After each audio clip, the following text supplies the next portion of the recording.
Irmãos, quem ama o pastor Ival, que diga amém. Amém. Então você vai ficar de pé e levantar a mão em direção ao pastor aqui, para Deus nos dar a vitória plena na saúde dele, em nome de Jesus. Vamos orar? Pai, muito obrigado pela vida do nosso amado pastor, reverendo Arival, pela bênção que ele tem sido nas mãos do Senhor. O Senhor o escolheu soberanamente antes da fundação do mundo. O Senhor o gerou no ventre de sua mãe.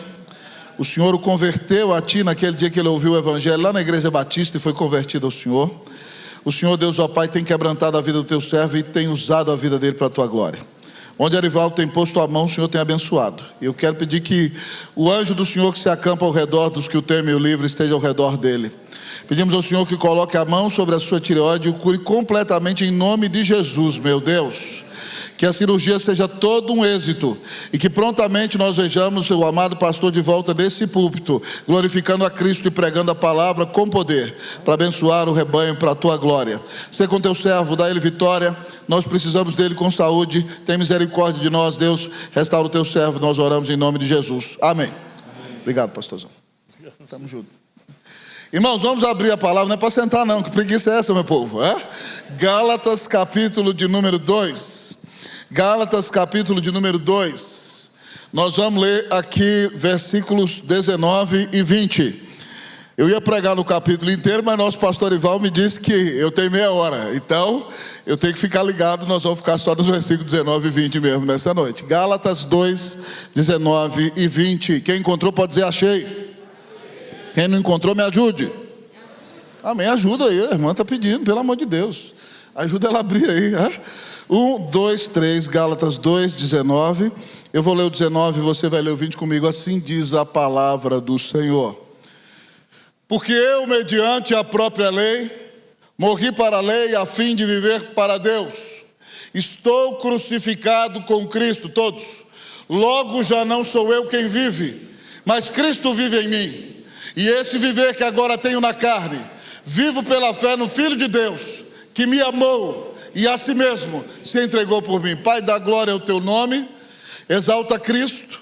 Pai, nós estamos aqui para honrar o nome do nosso Redentor. Foi Ele que nos tirou das trevas e nos trouxe para a luz. Foi Ele que nos resgatou das garras do diabo e nos trouxe para o reino do Filho do teu amor. É por causa dele que nós estamos aqui, Pai. Nós queremos exaltar o nosso grande Redentor. Ele deu sua vida na cruz por nós. Ele nos comprou com o seu sangue. Nós queremos, Deus, viver para Ele. Ó Deus, nós queremos glorificá-lo. Agora, Deus, fala o nosso coração. Eu quero te pedir, Pai, que o próprio Senhor Jesus se levante do livro e caminhe no meio da igreja nessa noite. E que a igreja tenha um encontro vivo e pessoal com o Senhor. Que por Ele mesmo ela seja impactada, quebrantada, transformada, renovada e restaurada. Nós oramos em nome de Jesus. Amém. Agora você pode sentar.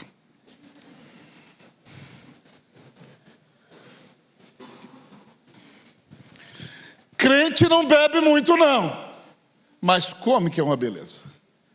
Já viu reunião de crente? Termina a reunião, tem que ter um monte de comida.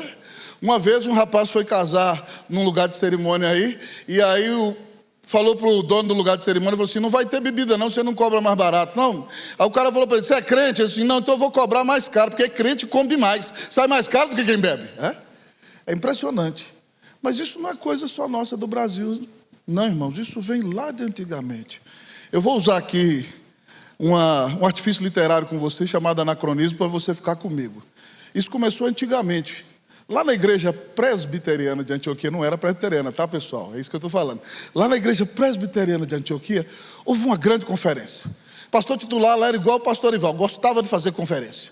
E chamou o grande pregador do momento, Pedro, que era o pai na fé do pastor titular da igreja. Pedro, o grande pregador, que num sermão ganhou 3.000 pessoas para Jesus, e em outro sermão ganhou 2.000. E Pedro pregava de maneira eloquente, cheio da unção do Espírito, com poder e autoridade. Afinal de contas, ele fez parte do círculo íntimo do Senhor Jesus. Quando terminaram as pregações daquela grande igreja, o povo se reuniu para almoçar. E na época do Antigo Testamento, um judeu não podia sentar na mesa com um gentio, com quem não era judeu. Mas quando Jesus morreu, essas barreiras da igreja foram quebradas. Então Pedrão, feliz da vida, está ali comendo com os irmãos da igreja de Antioquia. Havia alguns judeus ali, mas a maioria eram gentílicos. Até que chegou uma comitiva de neo-judaizantes, pastor, enviados pelo presidente do sínodo de Jerusalém, Tiago, irmão de Jesus. E Pedrão viu aqueles judeus que acreditavam que mesmo sendo crente você não pode sentar com quem é gentio.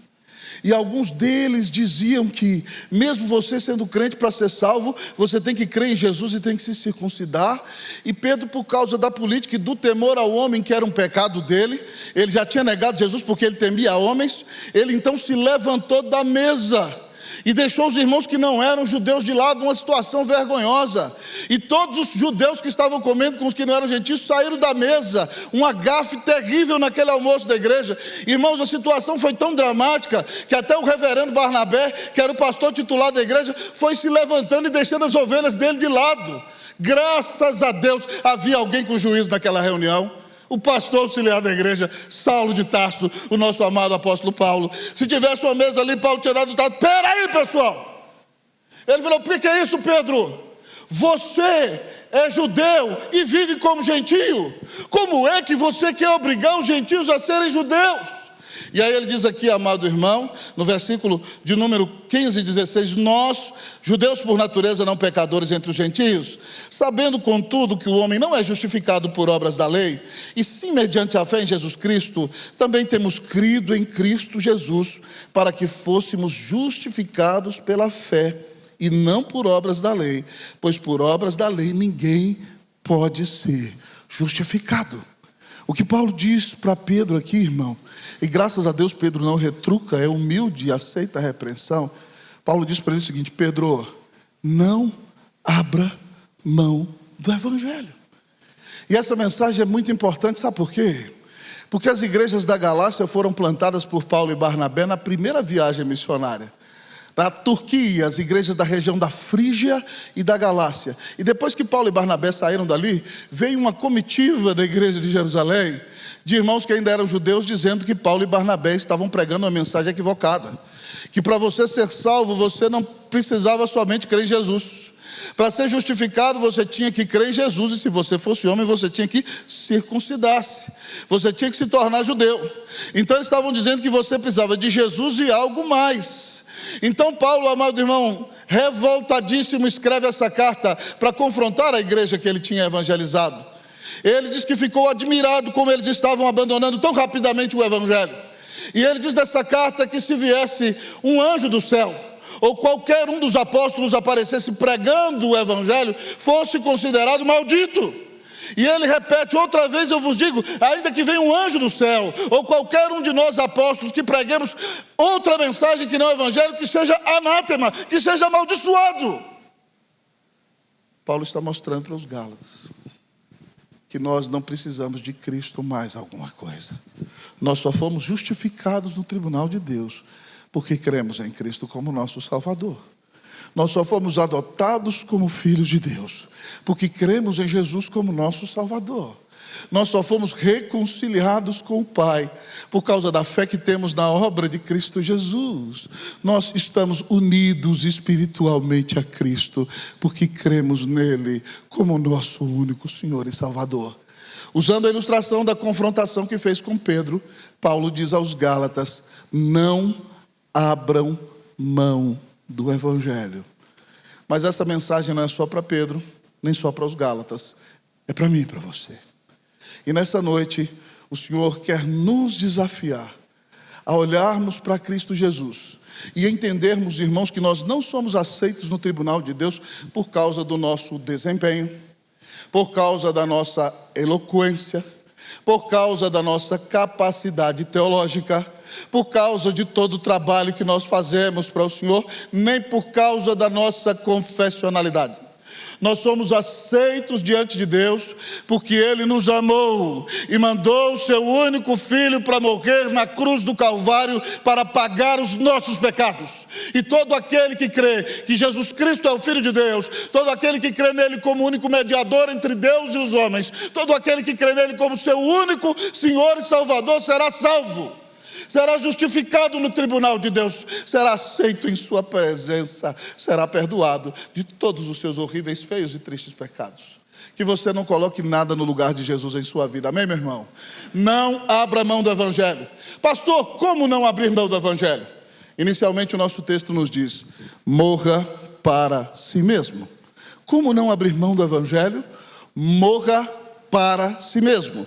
Paulo diz aqui no versículo 19: porque eu, mediante a própria lei, morri para a lei. E no final do versículo ele disse: estou crucificado com Cristo. Paulo era um judeu puro sangue, menino de ouro dos fariseus, um dos melhores alunos da escola de Gamaliel, um dos homens mais brilhantes da história da humanidade. Haja vista que você está numa das maiores cidades do mundo que leva o nome dele. Mas Paulo conta para nós que, como judeu, ele tentou obedecer à lei. Ele tentou ser justificado, sendo judeu estrito e obedecendo intensamente à lei. Mas ele tentou obedecer à lei e ele viu que ele era pecador. Ele não conseguiu obedecer completamente à lei.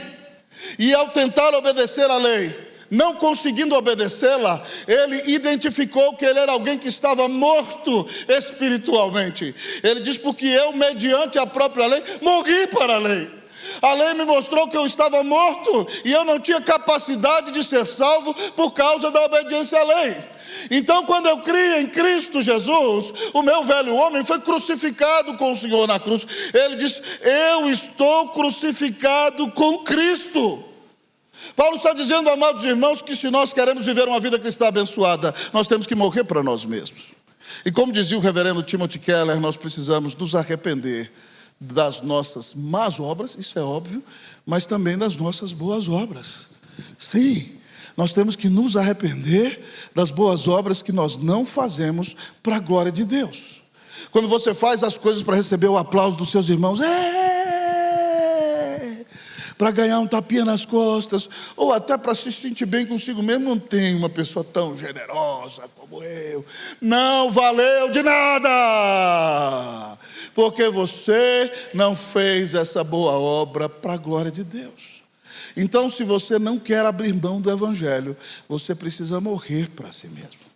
Você precisa morrer para os seus pecados terríveis, mas você precisa morrer para esse desejo de se achar bom e de achar que você precisa fazer alguma coisa para ser aceito diante de Deus, porque você foi amado e você custou o sangue do eterno Filho de Deus. A mensagem do texto é clara para mim e para você: não abra mão do Evangelho, morra para si mesmo.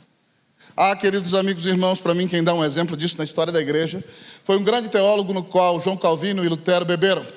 Depois do apóstolo Paulo, ele foi o primeiro grande teólogo da história da igreja, Agostinho de Hipona. Foi o primeiro a escrever um maravilhoso tratado sobre a predestinação absoluta de Deus.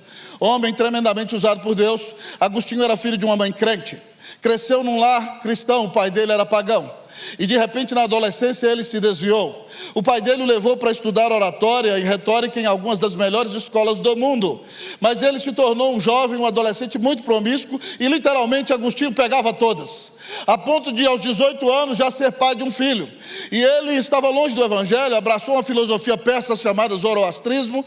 Depois migrou para o maniqueísmo, que cria que o mundo é dominado por duas grandes realidades de bem e de mal, mas o bem tem um pouquinho de mal e o mal tem um pouquinho de bem. E dessa briga dessas duas grandes realidades, as coisas aparecem diante de nós. Depois ele migra para o neoplatonismo, que é uma tentativa de unir a fé cristã à filosofia grega. Depois ele muda com a mãe dele para a Itália e vai lá para a igreja de Ambrósio. Ambrósio tinha sido prefeito de Milão, agora era o pastor titular da igreja. E Mônica ia para a porta da igreja e falou assim: pastor, meu filho é descrente, pastor, ora pelo meu filho todo domingo. Pastor, esse menino é muito difícil, ele vive uma vida muito promíscua. Pastor, será que meu menino vai ser salvo? Pastor, ora pelo meu filho. Pastor, eu não quero que meu filho vá para o inferno. Ambrósio falou assim: tem dó, mulher, eu nunca vi se perder um filho de tantas lágrimas. É claro que ele não estava pregando a regeneração pelo choro da mãe, né? Mas foi o desabafo do pastor. Mas o resultado é que um dia Agostinho estava lá na casa dele, e ele ouviu uma voz: toma e lê, toma e lê. E ele abriu Romanos 13. E Romanos 13 diz que já chegou a hora de deixarmos as obras da noite, as obras das trevas, deixarmos o pecado e agora seguirmos na luz e seguirmos a Cristo Jesus. E ele se converteu. Ele voltou para o norte da África. Quando estava voltando, a mãe dele morreu no porto de Roma. Ele era muito rico, chegou na África, vendeu tudo que tinha, montou uma comunidade de pessoas que queriam buscar a presença de Deus. Um dia teve que ir na cidade comprar algumas coisas, chegou na igreja na hora do culto, o pastor da igreja estava muito velho, precisava eleger um outro pastor. Alguém falou: Agostinho para pastor. Ele: eu não, ia sair correndo, fechar a porta da igreja e eleger ele pastor, sem que ele quisesse. E ele se tornou pastor. Um dia Agostinho estava andando nas ruas da sua cidade e uma das suas antigas amantes olhou para ele e o reconheceu. E ela disse para ele: Agostinho, meu amor, você se lembra de mim? Agostinho virou para o outro lado e começou a andar. Agostinho, meu amor, você não se lembra das minhas carícias? E ele apertou o passo mais rápido. Agostinho, meu amor, você não se lembra dos meus beijos, dos meus abraços? Agostinho ia começar a correr, ela correu na frente, pegou na roupa dele: Agostinho, meu amor, sou eu. Agostinho olhou nos olhos dela e falou assim: Agostinho morreu. Roster morreu, Arival morreu, João morreu, Lucas morreu. O seu velho homem está crucificado com Cristo. Se nós não queremos abrir mão do Evangelho, irmãos, nós temos que crucificar o maldito desse velho homem todo dia. Porque o defunto que não quer morrer, ô miséria terrível. Que absurdo, hein? Falar para ele: morre defunto, hein? Você está crucificado com Cristo, hein? Mas se nós estamos em Cristo, nós somos nova criatura. Então morra para o seu desejo de achar-se bom. Morra para o seu desejo de fazer deste mundo o seu céu. Morra para o seu desejo de ter glória. E entenda que Cristo Jesus morreu na cruz para te salvar. Não abra mão do Evangelho. Como? Morra para si mesmo. Contudo, você pode me perguntar: amado pastor, como não abrir mão do Evangelho? O texto nos diz, em segundo lugar: viva para Deus. Como não abrir mão do Evangelho? Viva para Deus. Paulo diz: porque eu, mediante a própria lei, morri para a lei, a fim de viver para Deus. Estou crucificado com Cristo. Logo já não sou eu quem vive, mas Cristo vive em mim. Não abra mão do Evangelho, viva para Deus. O que Paulo está ensinando aqui, amados irmãos, é que a nossa vida é vida de culto. Ele está ensinando a doutrina que os reformadores beberam dele, é o seguinte: que toda a nossa vida está na cara de Deus, está diante da face de Deus. Então eu estou aqui, é como se a cara de Deus estivesse colada aqui, eu estivesse sentindo a respiração dele. E é muito fácil a gente vir para o culto, a gente ora, a gente se prepara, a gente dá glória ao Senhor. Mas você tem que saber que a hora que você sai do culto, o culto continua na sua vida. E a sua vida está na cara de Deus. Então quando você está lá em casa, se relacionando com a sua mulher, a cara de Deus está lá. E Paulo diz: não sou eu quem vive, Cristo vive em mim. Então Claudinha, minha esposa, está ali. Se eu dou uma resposta nela, é problema, porque a cara de Jesus está ali. Jesus daria uma resposta em Cleusa? Não daria. E de repente, querido amigo e irmão, quando você está lá enrolando no seu trabalho, Jesus enrolaria no trabalho dele. Quem vive em você é Jesus. Mas de repente, você está lá na tela do seu computador, e aí de repente aparece uma figura diferente. E antigamente a gente achava que esse negócio pegava só homem, mas pega a mulher também. E de repente a irmãzinha está lá na tela do computador, aparece um cara fortão, saradão, e a irmã começa a contar os gominhos da barriga do sujeito. A cara de Jesus está lá, irmã. Você também, varão. Aparece uma mulher formosa, elegante, bonita, está lá a cara de Jesus. Jesus está conosco o tempo todo. Quando nós temos essa consciência, nós vivemos para Deus. A nossa vida se torna uma vida de culto, porque nós vivemos diante da face de Deus o tempo todo. Então nós temos que viver como aqueles nos quais Jesus habita. Cristo vive em nós. É triste, irmão, quando a gente ouve falar hoje que as pessoas não aceitam negócio para crente, não dão financiamento para crente. Está tudo errado. Antigamente, ser crente era atestado de seriedade.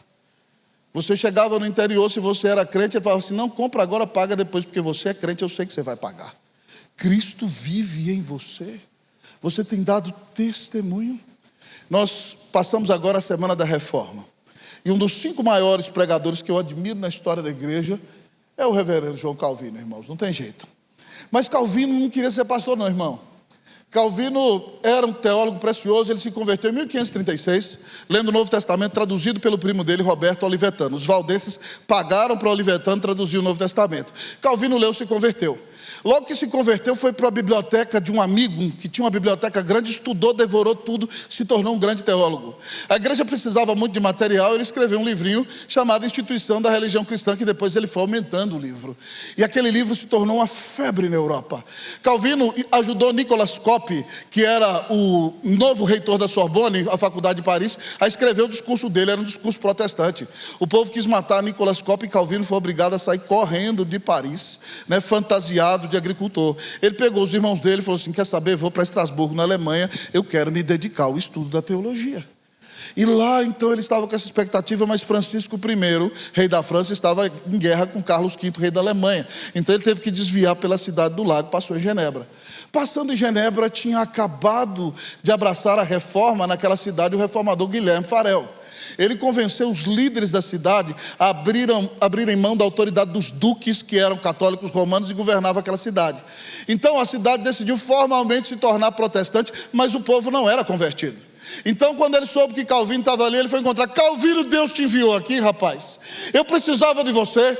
Aqui tem 2 grandes igrejas nessa cidade. Você conhece as escrituras. Fica aqui comigo, vamos estabelecer a reforma aqui. E Calvino disse que eu não, de jeito nenhum, rapaz. Eu vou me dedicar à teologia. Eu vou me dedicar ao ócio espiritual. Ele, não, rapaz. Esse povo precisa de Jesus. Deus te trouxe aqui. Nós temos que pregar o evangelho. Calvino, prega você, eu vou me dedicar à teologia. Ele, mas a igreja precisa de você. Calvino falou, sinto muito, eu sou teólogo, eu vou me dedicar a estudar. Farel ficou tão revoltado, irmão, que deu um tapa na mesa. Eu não vou dar um tapa para quebrar o púlpito do pastor Ival, tá? Mas ele disse assim, pá, que Deus amaldiçoe a sua vida, que Deus amaldiçoe o seu descanso. A igreja de Jesus precisa de você, e você quer descansar, estudar, que Deus derrame sobre você todas as suas maldições. Calvino ficou tão assustado com tanto medo, tá bom, eu aceito ficar. Ficou, irmãos. Eles ensinaram ali durante 2 anos e meio, até que foram expulsos da cidade por não querer dar Santa Ceia para não crente. Calvino foi para Estrasburgo, viveu os 3 melhores anos da sua vida.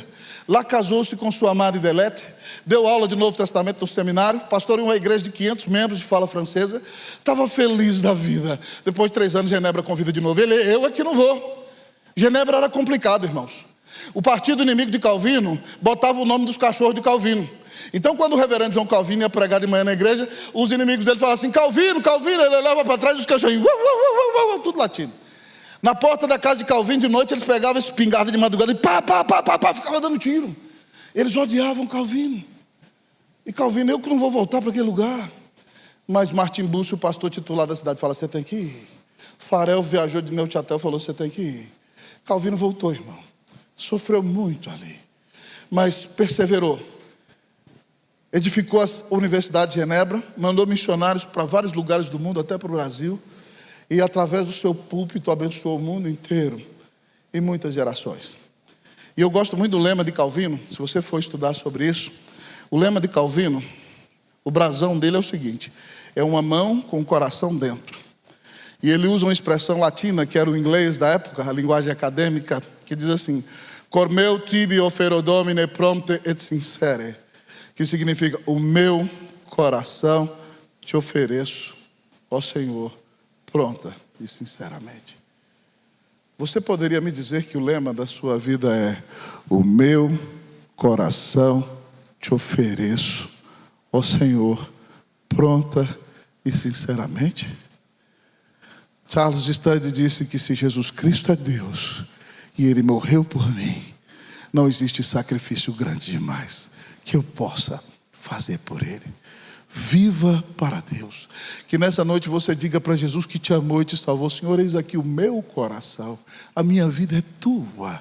O meu coração te ofereço, ó Senhor, pronta e sinceramente. Não abra mão do Evangelho. Você tem aberto mão do Evangelho? Você vive para agradar sua carne? Você diz que é crente, mas quer desfrutar todos os prazeres pecaminosos desse mundo? Sua vida é uma vida de culto? Você vive para Deus? Você tem um testemunho impactante de quem anda com Jesus? Você tem aberto mão do Evangelho ou você tem sido fiel ao Senhor? Como não abrir mão do Evangelho, pastor? Morra para si mesmo. Viva para Deus. Mas em último lugar, o texto nos diz: viva pela fé. Como não abrir mão do Evangelho? Viva pela fé. Paulo diz: porque eu, mediante a própria lei, morri para a lei a fim de viver para Deus. Estou crucificado com Cristo. Logo não sou eu quem vive, mas Cristo vive em mim. E agora o terceiro ponto. E esse viver que agora tenho na carne, vivo pela fé no Filho de Deus, que me amou e a si mesmo se entregou por mim. Paulo diz que esse viver que ele tinha no corpo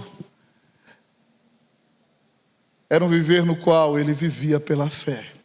Ele confiava em Jesus Cristo como seu único Senhor e Salvador. Vivo pela fé no Filho de Deus. A expressão Filho de Deus significa que Jesus tem a mesma natureza de Deus. Ele é homem porque foi nosso representante, e um homem tinha que nos representar ao pagar o nosso pecado.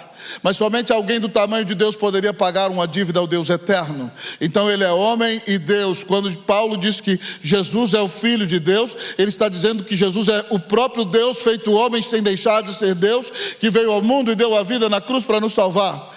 Ele diz: vivo pela fé no Filho de Deus. E aí Paulo agora revela a identidade dele, que me amou. Pasme comigo, meu irmão, eu sou amado. E essa deve ser a grande identidade que define a minha vida e a sua vida. Deus não te avalia pelo seu desempenho. Deus não te avalia pelo saldo da sua conta bancária. Deus não te avalia pela sua posição pessoal. Você não é aceito diante de Deus por causa do cargo que você tem na igreja. Nem os seus dons espirituais, que são tão maravilhosos, dados por Deus, fazem de você alguém aceito diante de Deus. Mas você é o que é, e é quem é, porque Deus te amou. Deus te amou antes da fundação do mundo. Deus te amou e deu Jesus da cruz por você. Deus te amou e agora ninguém pode arrebatar você das mãos de Deus. Vivo pela fé no Filho de Deus que me amou. Então, por favor, meu irmão, não ande com baixa autoestima, não ande com crise de identidade. Pare de viver dizendo: oh vida, oh tristeza, oh azar. Você é amado. Você é eleito. Você custou o sangue do eterno Filho de Deus. Ele te amou e deu a vida na cruz por você. Toda a glória seja dada ao Senhor. Por causa disso, Paulo diz no versículo 22, é por isso que eu não anulo a graça de Deus.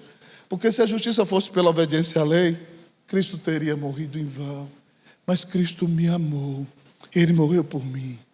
Irmão, que bênção maravilhosa é saber que nós podemos viver pela fé naquele que deu a vida na cruz do Calvário, porque nos amou. E ninguém nos tira da mão de Jesus, porque Ele morreu, ressuscitou e hoje está sentado à direita de Deus, intercedendo por nós, orando por nós e abençoando a nossa vida. Quando eu era adolescente, na igreja no interior de Minas Gerais, eu ouvi um cântico que entrou profundamente na minha alma. E é como se ele replicasse o que Paulo disse aqui, nesses 2 versículos. Ele diz assim: a vida que Cristo oferece, o mundo não pode te dar. É vida no seu coração, é vida perfeita em amor, é vida aos pés do Senhor, é vida de Deus em você, é vida que nasce da morte, é vida que traz o perdão, é muito mais que uma religião, é Cristo vivendo em você. Pense nisso. É vida que nasce da morte, é vida que traz o perdão, É muito mais que uma religião. Aleluia, irmão. Cristo habita em mim. É Cristo vivendo em você. É Cristo vivendo em você. Viva pela fé. Você é declarado justo pela fé no tribunal de Deus. Imagine você num tribunal. A sua consciência te acusa. O mundo te acusa, os diabos te acusam, mas Cristo se levanta e diz: Pai, tu disseste que todo aquele que cresce em mim seria perdoado de todos os seus pecados. Eu morri por este pecador, ele creu em mim, eu lhe dou a vida eterna. Então Deus toma o seu martelo e bate, dando a sentença e diz: eu te declaro justo, eu te declaro inocente, pela fé no meu Filho Jesus Cristo. Nenhuma condenação há para você. Creia em Jesus para ser perdoado e justificado. Continue crendo em Jesus para crescer em santificação. Creia em Jesus e você realizará grandes coisas para Ele, em sua obra, para a honra e para a glória do nome de Jesus. Que lugar o Evangelho ocupa em sua vida? O Evangelho é o próprio Senhor Jesus, irmão. Ele é o fundamento da nossa fé. Ele é o centro de tudo. Nós vivemos para Ele, porque Ele nos amou e deu a vida na cruz para nos salvar. Não abra mão do Evangelho. Morra para si mesmo. Viva para Deus. Viva pela fé. Que Deus enche o seu coração de alegria. Que Ele faça você transbordar do Espírito Santo. Que você glorifique a Deus com sua vida. Que você seja um instrumento útil nas mãos do Salvador. Que a sua vida exalte a Cristo. Que pessoas venham a Jesus através de você. Que você viva uma vida de plena identidade no Senhor. Que Deus te dê vitória sobre o pecado em nome de Jesus. Que você glorifique o Senhor e seja um instrumento útil em suas mãos, porque Cristo te amou e deu a vida na cruz para te salvar. Olhe para Jesus, creia em Jesus, viva para Jesus. Não abra mão do Evangelho. Que Deus te abençoe em nome de Jesus. Amém. Meia hora certinho, reverendo. Vamos orar, meu povo. Se você ouviu essa mensagem, diz: pastor, eu quero consagrar minha vida a Jesus. Fique de pé onde você está. Nós vamos orar por você. Eu não quero abrir mão do Evangelho. Se você precisa morrer para si mesmo, diga: Senhor, eu preciso morrer nessa área. Senhor, eu quero viver para Ti. Eu quero estar crucificado com Cristo. Senhor, eu quero viver pela fé. Feche seus olhos, nós vamos falar com o Senhor nesse momento. Pai, que maravilha a Tua palavra. Ela é viva e eficaz. Obrigado porque a gente percebe a presença graciosa de Jesus aqui. E se o Senhor falou conosco, toda a glória do Senhor, Pai, é de Jesus. Porque o Senhor é Deus que se revela soberanamente. Se o Senhor não se revelasse, nós não estaremos aqui. Nós queremos pedir perdão ao Senhor por todas as vezes que nós queremos deixar o velho homem se levantar. Senhor, tem misericórdia de nós. Perdoa-nos. Senhor, sepulta essa maldição desse velho homem na nossa vida em nome de Jesus. Senhor, que nós morramos para nós mesmos. Senhor, perdoa-nos, porque Tu nos amaste e mandaste Cristo na cruz para nos salvar. Pai, nos ensina a viver para Deus. Pai, Cristo que vive, então nos ajuda a olhar como Cristo, a falar como Cristo, a abençoar como Cristo, a representar Cristo. Que quando nós cheguemos no lugar, todos vejam Cristo em nós. Ele é a esperança da glória. Pai de amor, em nome de Jesus, nós nesta noite colocamos nossa vida em Tuas mãos. Deixa-nos viver pela fé. Oh Deus, não nos deixe esquecer quem somos. O diabo quer que nós esqueçamos que somos amados. O mundo, Deus, ó Pai, quer que esqueçamos que somos eleitos, mas nós somos o povo mais amado da terra. E nós não precisamos de nada desse mundo para viver felizes, porque nós temos Jesus, nós temos tudo. Então Deus, nos ajuda a viver pela fé naquele que nos amou, para a salvação, para crescer em santificação, para realizarmos com poder a Tua obra. Ó Deus, que o Evangelho seja o centro da nossa vida. da nossa família, da nossa igreja, de tudo que fazemos. Toda a glória seja dada ao teu nome. Visita o teu povo que está aqui com restauração. Perdoa pecados, liberta de pecados em nome de Jesus. Liberta da escravidão, da prostituição, da droga, da pornografia, do estelionato, da mentira, da língua grande, em nome de Jesus. Ó Deus, levanta o teu povo para te glorificar. E usa estes homens e mulheres para anunciarem Cristo, para que os teus eleitos sejam salvos por ti nesta cidade de São Paulo. Nós oramos em nome de Jesus. Amém.